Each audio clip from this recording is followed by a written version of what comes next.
Hello and welcome to MM Unpacked, our first episode where we bring the editorial team together to talk about everything within financial services, everything we've been covering.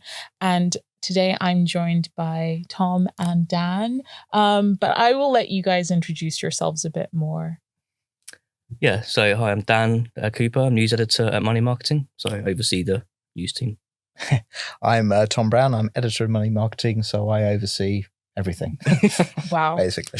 And I just realized I didn't introduce myself. I'm Kim, and I'm digital content manager, and I manage digital things. All things digital. And so in this episode, as we are talking about all things digital, we do have to talk about how after a great 40-year run, Money Marketing has come to an end in terms of print, just in the print edition, and what that means. So, Tom, do you want to talk about it a bit? Yeah, it's a poignant day in a way, in the sense that Money Marketing, which is celebrating its 40th anniversary this September, first published in September 1985, has been a print magazine, initially weekly, then it went monthly. And yes, we've published our final print issue, which was in June. And in a way, it was inevitable it was going to happen this way because I think more and more and more of our audience is just consuming our stuff online. I think a lot of people were actually not aware that the print issue was still going. And in a way, when you do a print issue and it's a monthly issue, it has long lead times. And we were a bit concerned that a lot of the stuff that we were working on was nearly out of date. But by the time it was printed, I mean, not entirely, but this is an incredibly fast moving sector.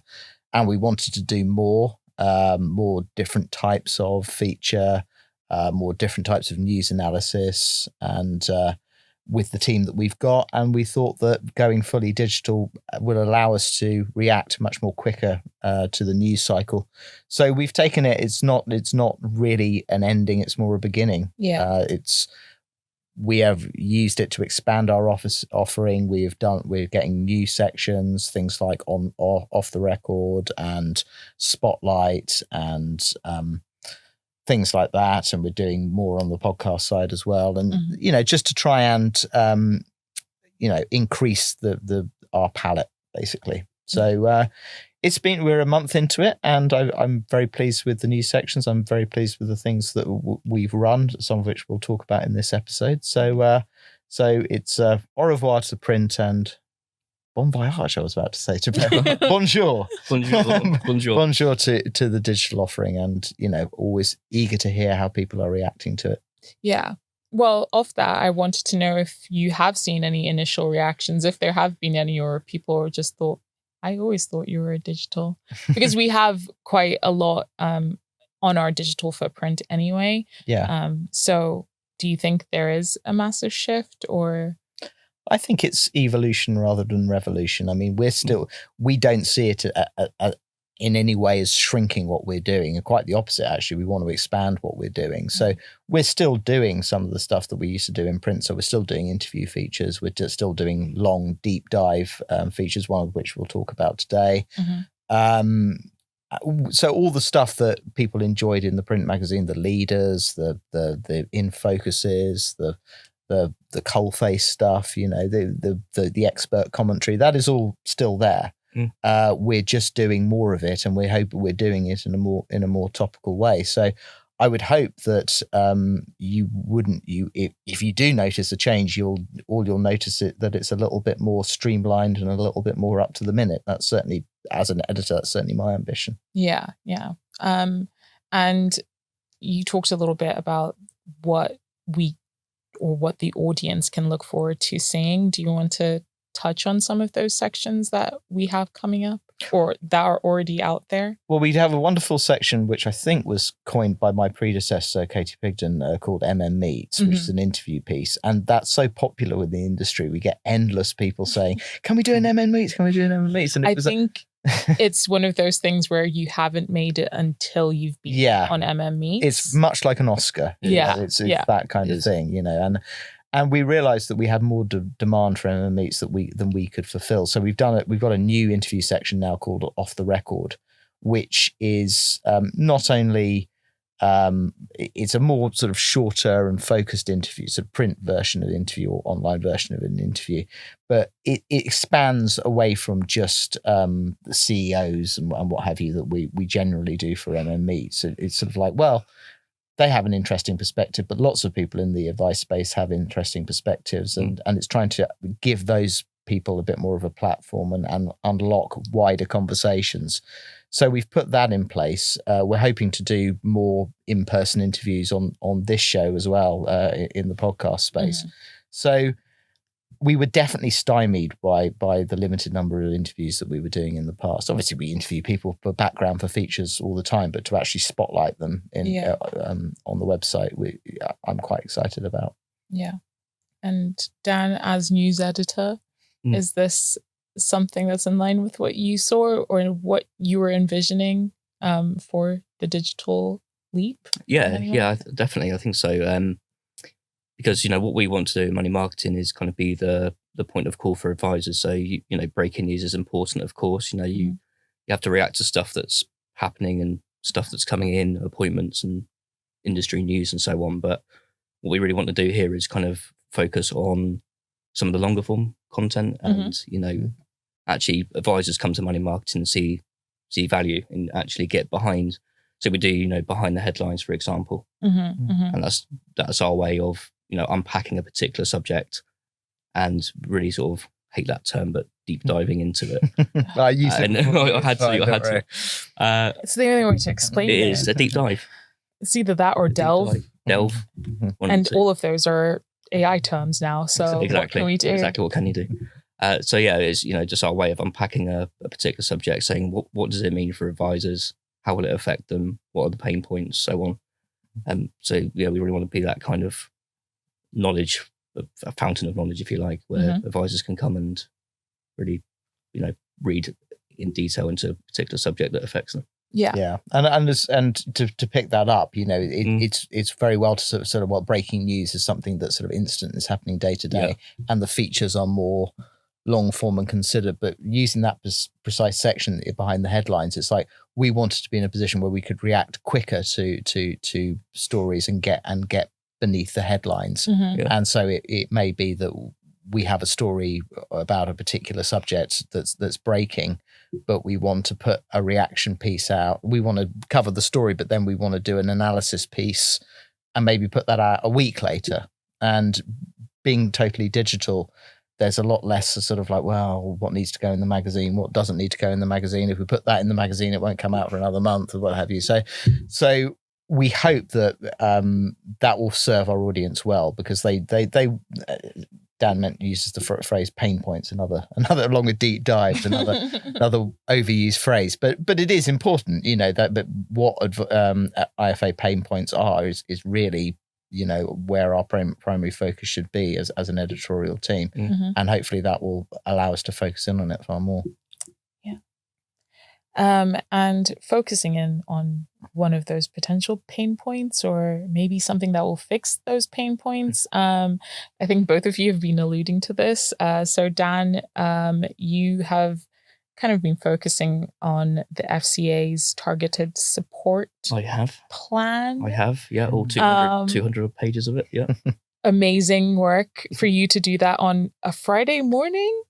Was it Friday? It was a Friday morning, yeah. I was on holiday. Brilliant. That's right. Yeah. You were off. So you were off that Friday. I was oblivious. I just left you to it. But for those who may not be aware and haven't read those 200 pages, could you briefly explain what this is? Sure. Well, in short, it's the FCA's attempt to try and kind of plug this advice gap that we so regularly hear about. And obviously, there were only 8.6% of the UK population getting advice, access financial advice last year, and that dial's barely moved since kind of COVID, since 2020. In fact, I think if anything, it's slightly gone down. So clearly, there's a need to get people access to financial advice, make better financial decisions about their retirement, their future.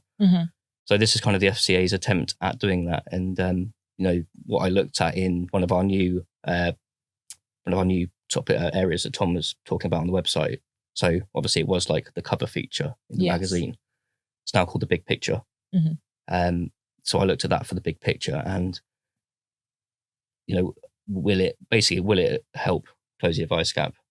First of all, and answers vary. I won't give too much away because obviously you can read the full thing, but what I think what the industry recognizes is the need to do something, and the industry recognizes that this is, although it's not a silver bullet as some have said, it is like a really concerted attempt to actually do something. And they estimate that I think it's 12 million customers who are kind of underinvesting at the moment might get better guidance to invest their money in a different way.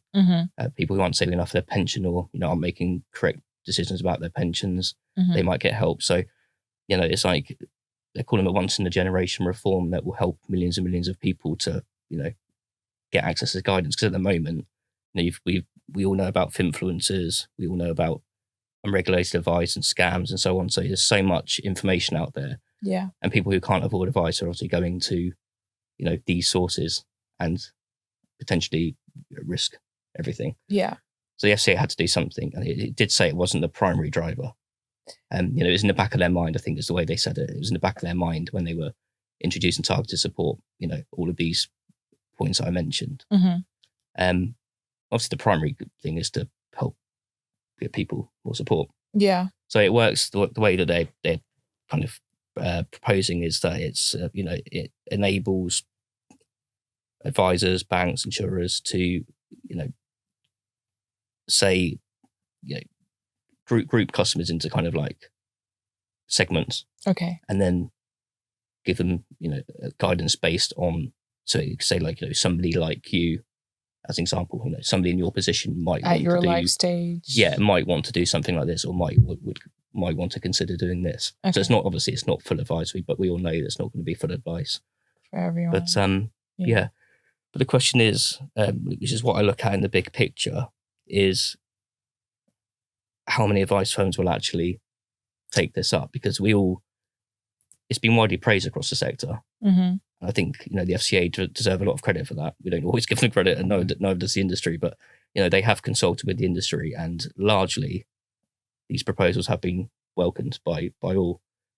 But what my question was is what will the take up be? Because when you look at, this is a service that the FCA have said most firms have indicated they'll offer it for free. Okay. Or at a very, very low cost, between sort of £100 and £180. So talking about like minimal amounts, if anything at all. And when you consider you got you have to go through, firms that want to offer targeted support will have to go through authorization, like Part 4A, I think it is. So obviously that takes time. You've got the upfront costs of bringing that in.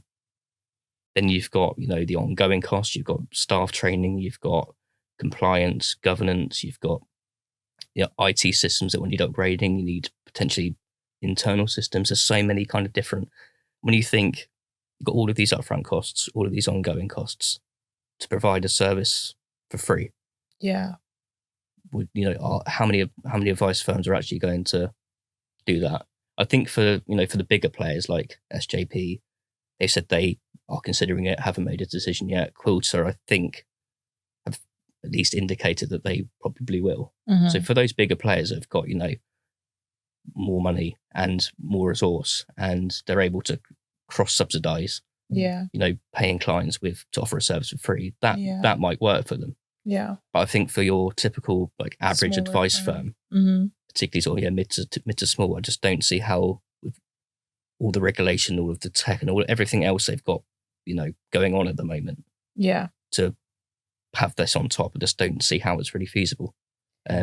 That's so I think the banks, for example, they've got massive kind of like pools of data on their customers already. So, and I think it's more targeted towards banks, insurers, platforms, people who have this data already. Yeah. And, they can see, for example, if a bank sees a customer's got £30,000 in cash, they could use targeted support and say, well, look, maybe that you can move some of that 30,000 out of cash and consider putting some in investments, for example. Yeah. So I think it will work for for the bigger players, but I'm just not so sure on Smaller. the small. No. When you said it, explained it like that, it just made me think of, this is all from TV knowledge. But like lawyers have like pro bono, they have pro bono hours. Yeah. So could it be something like that where as a qualified chartered financial advisor, you'd be required to do a certain amount of hours a year?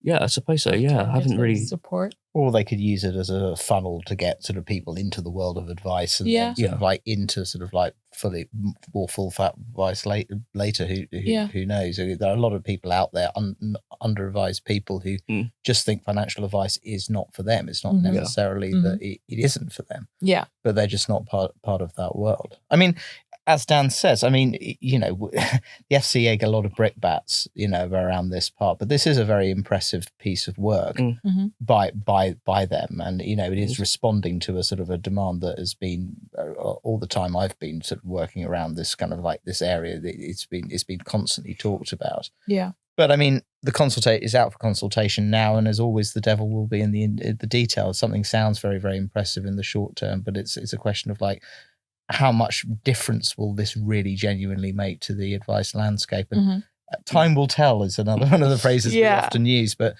Dan's, and bless Dan, because I mean, he really did get messed over by the fact that this all came out on Friday and I was not around. You were texting me sort of saying, my God, massive story. And I was, oh no, I had a day off. What's all this about? And then realized sort of how seismic it was. And actually going back to the digital versus print thing, we had another big long feature ready to go, which will remain nameless for now. And we basically junked it and said, no, we're going to do the big picture on this because this is far, far, far more topic. We wouldn't have had as much capacity to do that in the past. Yeah. No. But it's a huge and potentially, very, very seismic issue. But for all the reasons that Dan has gone into, it's sort of like, well, let's see how this shakes out as the consultation goes on and, as we start moving into 2026. But it's impacts so many different areas. Every ideas meeting we've had since these proposals, at some point a sentence comes in, well, what impact will targeted support have on that, or have on that, and have on that? It's a big conversation to have. Do you think it'll have bigger impact than the consumer duty had? I think it'd be very different. As I mentioned before, I don't know how much of an impact it will have on the majority of advice firms. You consider there are, I think it's around 5,000 still at the moment, and quite a big chunk of those are smaller firms, which I don't think will offer the service. Right. So I don't, collectively as a sector, I don't think it will have anywhere near the same level of impact as the consumer duty had, because that was, very much affected every single advice firm. Yeah. Whereas this, I think, will only kind of be taken up by a small number. So I think, consumer duty in that respect, I think was kind of more seismic. But in terms of the number of people that this will help, or could help, I think in the case of consumer duty as well, it wasn't how seismic consumer duty was. I don't think was necessarily immediately apparent to everyone in the industry. I think once it was demonstrated that the FCA were really going to enforce this and really going to show their teeth, then people started going, oh, okay, fine. Well, this is going to involve quite a bit of work. They mean business. So this is going to involve quite a bit of work on our part and what have you. But now that has sunk in, and let's not forget, it is the second year anniversary of consumer duty this year. And we've actually just published a piece, a quick plug, on that on the website about, the ongoing implications of consumer duty. But obviously that's a discussion for another day. Yes. So, yeah. Just shows how busy the FCA have been in the last couple of years. And advisors. What I thought was interesting was Tom's point about, the FCA have mentioned it in their 200 pages. And the potential for someone to get targeted support. I think this is great, see, oh wow, I never knew all of this, I'm getting help, and then using that as a stepping stone to potentially full fat advice later down the line, which, will benefit advice firms. Yeah. But the other argument of that is that the average wealth of a targeted support customer, according to the FCA, is anywhere between kind of 29,000 and 45,000 of assets. Okay. So the issue, I think, is, at that point, say a target support customer wanted to then go and take full fat advice. The issue you have there is that at the moment, we all know that a client isn't considered profitable by most advisors unless they have £250,000 of investable assets or more. Okay. So if that targeted support customer has 29 to 45,000, even if they want the advice, are they going to be able to get it? Because our advisor is going to be able to serve them profitably? Probably not. So is there a potential of that their money growing from them? From the targeted support, I suppose there is that argument. Yeah, if you make a good decision based on the guidance you get through targeted support, then of course your investments, your money might grow, and then eventually, by the time you're in retirement age, which is when most advisors typically serve most customers, then you would have those 250,000 plus assets, and you have a growing client pool that way. But I suppose, I think you're completely right. But for targeted, I think for we also need to focus on, and that's a different subject completely. And another big issue for the sector is that trying to, maybe with AI, maybe with technology, maybe through other means, bringing down the cost of advice and trying to get it down so that a client with 100k or 50k is profitable in future. I think if targeted support works, people grow the money, and then the work goes on behind the scenes to keep using tech to reduce the burden, to bring down the cost. If those two things gel and match up, then I think eventually maybe we'll see more and more people accessing advice. When you said investable assets, does that mean like liquid, or does that mean just like invest, your entire? Yeah. Okay. Well, that's that's something to aspire to. It's about 245 more than I've got. Yeah. No, don't expose yourself. That's crazy. I was just saying that's something to aspire to for me. Okay, now I know I'm me. Levels I need to get to. But referencing something that you talked about earlier, Tom, which was, would targeted support be something that could get people into the profession? So we have also been talking about, mentorship and work experience within financial advice, but we've also had people doing work experience at money marketing. We did, So do you want to talk a little bit about that? Well, we had a couple of students in year 12 students in doing work experience. We'd had a year 12 student the previous year in for work experience. And it's a small thing, work experience. You can't ever really do anything more than slightly gesture towards, what you do when you're working on a publication. And quite often people are busy, they're overstretched, and you can end up sort of saying, "Oh, do you have anything for the work experience to do, or what have you?" But still and all, I think even if you have people in, I generally find it's a positive experience for both parties, because they just like seeing the world of work. It's a break from the norm for them. And also, I think it gives the people who are running the work experience, it gives them a different perspective as well. Because my kid is only 2, so I've no idea what sort of like teenagers are like these days. I'm not a teacher or anything like that. Yeah. So in ordinary day-to-day interactions, I don't spend that much talking to sort of 17 or 18-year-olds. And if you're working on a specialist subject like finance, it is genuinely interesting to get their perspectives on it, or indeed their perspectives on journalism and the media and what have you, and what they're thinking. So I think it's fruitful from both points of view, and I think that it has wider implications in terms of what we were always talking about. We talked about it for targeted support, the whole issue of the advice gap, but also the advisor gap. Not enough people going into financial advice as a profession, and partly that's because the awareness of it as a profession is very, very low. We know this.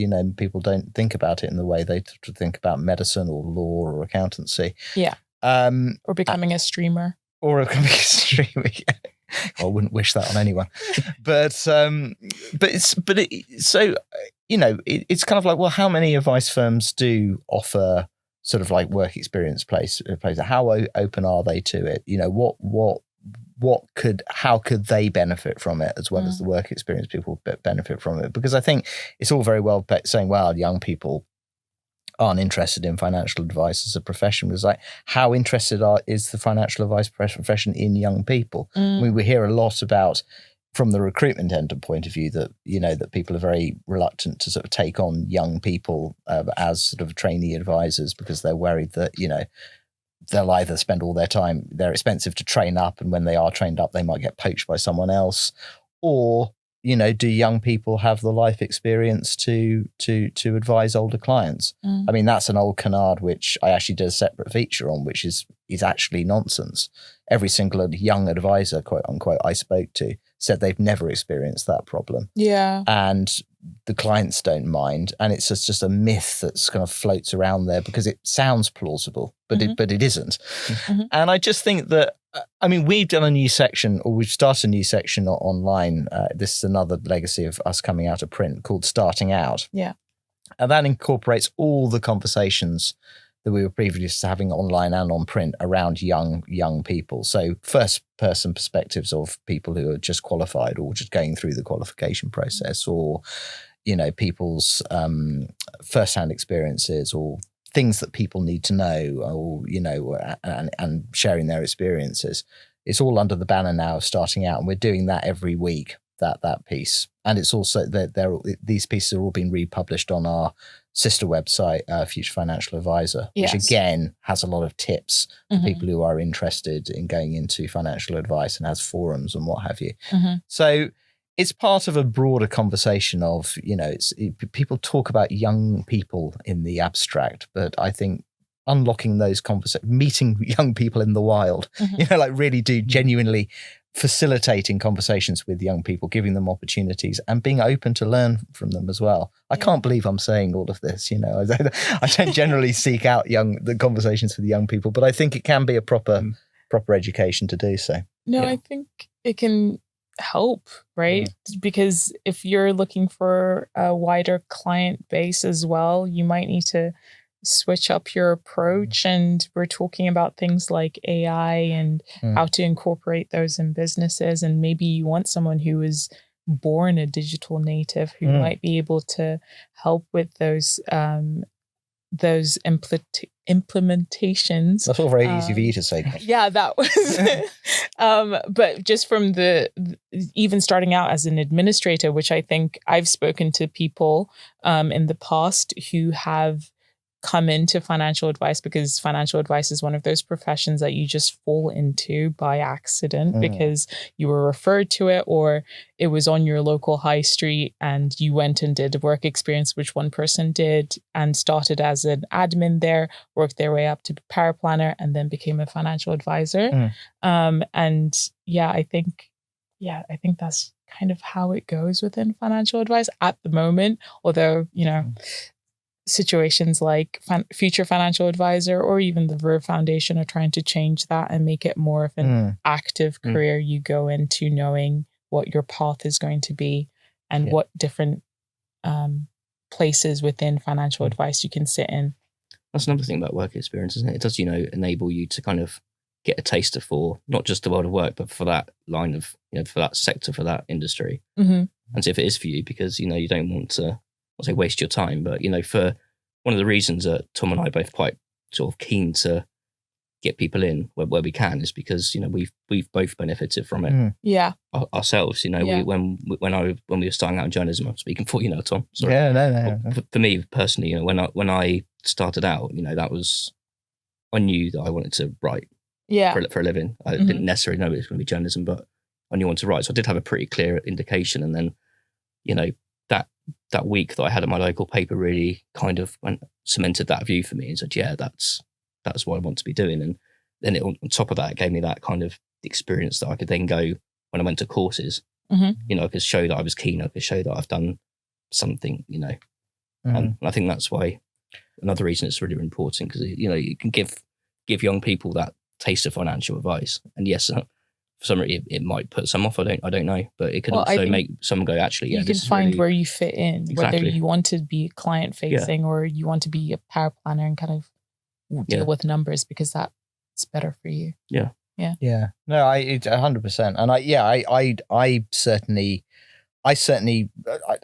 wrote to just about everywhere asking for work experience or, some opportunities and what have you. And I really noticed the people who would provide those opportunities, but would also, go the extra mile, not just sort of say, okay, could you file these papers or get me coffee or something, but would actually sort of say, okay, we'd like you to work on a story and this. And it's initially quite frightening. If you do your first story and it's like, right, call this and this and call people, what? Yeah. But I remember that buzz of writing my first story from scratch and seeing it in print, right, and thinking that's amazing. Yeah. Well, now seeing it online now, is it now?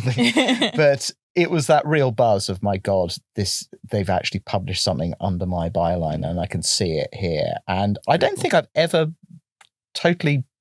I still feel that when I see something of mine in print. Yeah. And I don't know what the equivalent for sort of like financial services would be, but it's that sort of. I think, empowering people, basically. Yeah. I think from the stories when I talk to financial advisors, it's always how they've made an impact on their clients' lives, and also for the paraplanners, knowing that they've made an impact on someone's life as well. Yeah. But I wanted to share my complete reverse experience from you two, where you had really positive experiences with your work experience. No, because I initially wanted to be a doctor. So when I did my work experience, I went to East Surrey Hospital, and I did different days in different departments. I was in cardiology for a while, and I kind of shadowed a junior doctor who actively was like, don't choose medicine. Really?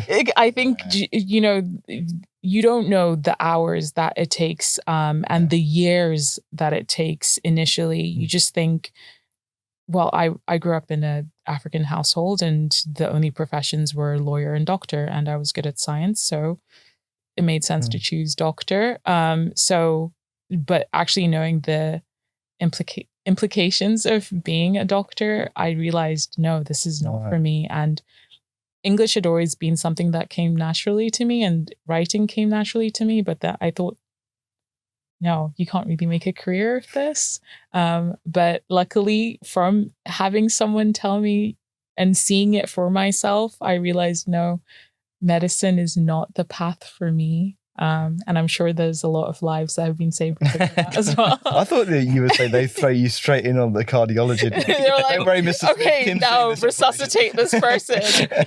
No, but witnessing it and seeing how potentially I would be, I would be responsible for someone's life, that was absolutely terrifying. So I just realized, no, that is not the profession for me. And I think, again, that's another way work experience can work for you. Yeah, 100%. So. I had no idea, Kim. That's no, I didn't either. Yeah, I have a lot of lore. We've been working together, I didn't know. Medicine's loss is journalism's gain. Exactly. But yeah, there's a lot of background. I can drop more in more of these episodes. Yeah. So don't save it. Keep your powder dry. Yeah. So we're not in MM Unpacked. We're not just unpacking, news stories. We're also unpacking our personal stories as well. Yeah. I'll bear that in mind. Yeah. That could take some time. But thank you both so much for joining me in this episode, and we look forward to seeing you in future episodes. See you next time. Bye.